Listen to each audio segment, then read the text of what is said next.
For generations, families have chosen Clayton because they want the very best for their children.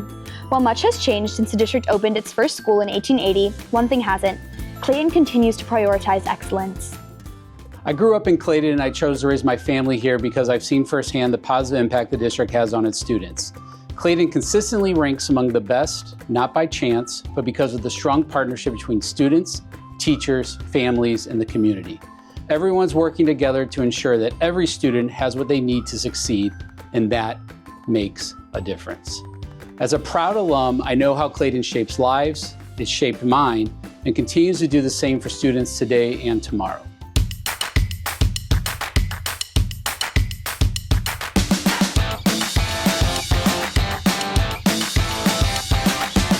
Education today looks very different than it did even a decade ago, let alone when our elementary schools were first built. Here at Glen Ridge, we were built over 96 years ago, and we feel that difference every single day. From basement classrooms and accessibility limitations that affect students with disabilities to a lack of common spaces where our school community can gather, the challenges are very real. These constraints don't just impact access, they also influence how learning happens. While it may not seem significant, classrooms haven't always looked like they do today. Not long ago, students sat quietly in rows, listening to the teacher at the front of the classroom. Now, teaching is now more interactive, student-centered, and focused on equipping learners with the skills they need for the future. We call this approach the launch. It starts with the teacher introducing a concept or sparking curiosity through a short, focused lesson or a mini lesson.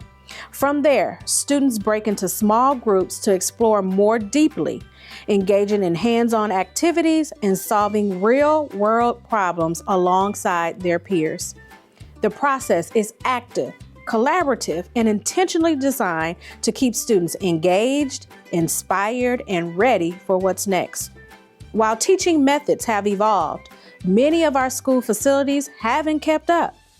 Despite past investments, our buildings are lagging behind. To prepare our students for what's next, we need to rethink the way we do things. That means designing spaces that are modern, flexible, and built to support how students learn today and how they will lead tomorrow.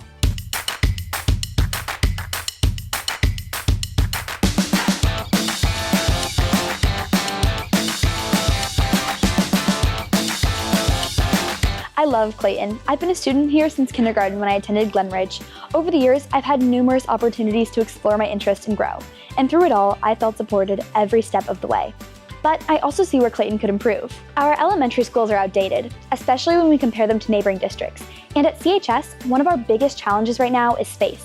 If you haven't been to CHS in a while, the reason might surprise you. Our robotics team, the RoboHounds, continues to achieve incredible things. Just last season, they advanced to the World Championship, competing alongside some of the top high school teams from around the globe.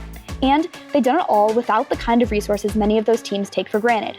You see, for a while, the team was building their robot in a classroom and moving it to the commons to test it because they needed a space similar in size to the competition field. Having to constantly haul the robot back and forth wasn't ideal, so they recently decided to relocate the robot to a facility in Wentzville. And while that space gives them room to build and practice, it comes at a cost. Students now have to travel off campus to attend practice.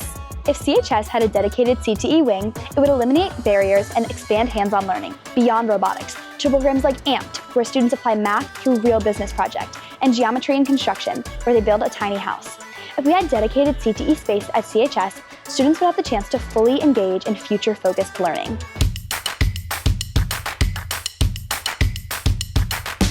When it comes to athletics, we want to complete the projects at Adzik Field, upgrade the facilities at Wydown, and look at moving our Gay Field Stadium so it's adjacent to CHS. At Wydown, outdoor activities on the grass field often get postponed due to weather. Installing a turf field will solve this problem and allow those to fully use the outdoor space, rain or shine. At CHS, our goal is to not only enhance the student experience, but to also improve safety. Let me explain. During the spring season, more than 150 athletes travel every day from Clayton High School to Gay Field for practices and competitions. On the way, many of them have to cross Maryland Avenue, which can be challenging to navigate because of traffic. On top of that, Gay Field doesn't have a storm shelter nearby. This means that if a storm hits during a game, athletes and fans have to wait it out in school buses and cars they came in. The May 2025 tornado was a powerful reminder of just how fast severe weather can strike. If we had a stadium full of students with nowhere safe to go, things could have ended very differently. That's why we want to move the stadium closer to CHS. It's not only a smarter and safer option, but it also makes the experience better for everyone.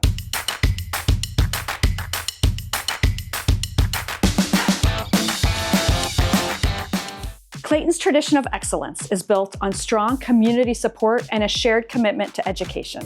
We know our district is exceptional, and we want our facilities to reflect the high quality of learning that defines our reputation. Over the past year, we've developed a long-range facilities master plan and identified key priorities. To keep the momentum going, we want to finalize a plan that will modernize our schools to ensure they serve our learners for years to come. Our success depends on the continued support of the community, and that includes you. I'm excited about the future of Clayton, and I'm confident that together we can transform our facilities to ensure they meet the needs of our learners today and into the future.